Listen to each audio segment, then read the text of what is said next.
നിങ്ങളെ ആരും ചെയ്യാൻ പോകുന്നില്ല. അറിയാവുന്ന കാര്യങ്ങൾ പറഞ്ഞാൽ മതി. 4 വർഷം നിങ്ങൾ ആ സ്ത്രീയോട് ഉണ്ടായിരുന്നു എന്നല്ലേ പറഞ്ഞത്? അതെ സർ. എങ്ങനെയാ നിങ്ങൾ ആദ്യം മരിച്ച സ്ത്രീയുമായി പരിചയപ്പെടുന്നത്? അത് കൊല്ലത്ത് കടപ്പാക്കടയിൽ ഒരു ആശുപത്രിയിലെ ജോലിയായിരുന്നു എനിക്ക്. കഴിവലും തുടക്കലും ഒക്കെ. സൂസമ്മ അവിടെ കിടന്ന ബോബി കുഞ്ഞിനെ പറ്റത്. ആശുപത്രിയിൽ സൂസമ്മയ്ക്ക് ഒരു പെൺതുണയില്ലായിരുന്നു. പിന്നെ ഞാൻ അറിഞ്ഞത് വീട്ടുകാരെയൊക്കെ പിണക്കിയുള്ള ബന്ധമാണ്. ഞാൻ കൂടെ നിന്നെല്ലാം ചെയ്തു കൊടുത്ത്. ഡിസ്ചാർജ് ആയ ദിവസം എന്നോട് ചോദിച്ചു കൂടെ ചെല്ലുന്നോന്ന്.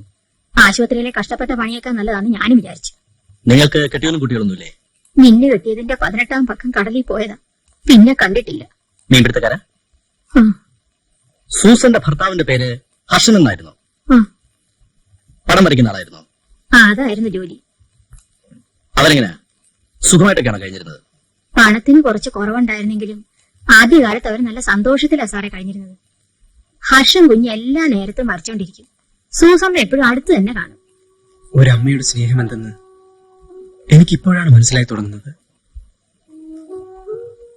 എന്റെ സങ്കല്പത്തിലുള്ള എന്റെ അമ്മ എന്നെ സ്നേഹിച്ചിരുന്നൊരമ്മയല്ല.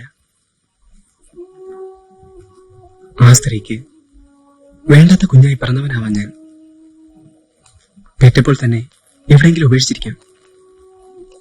അജ്ഞാതനായ എന്റെ അച്ഛൻ ഒരു കലാകാരനായിരുന്നിരിക്കണം. അങ്ങനെ കിട്ടിയതാവാം ഈ വാസന.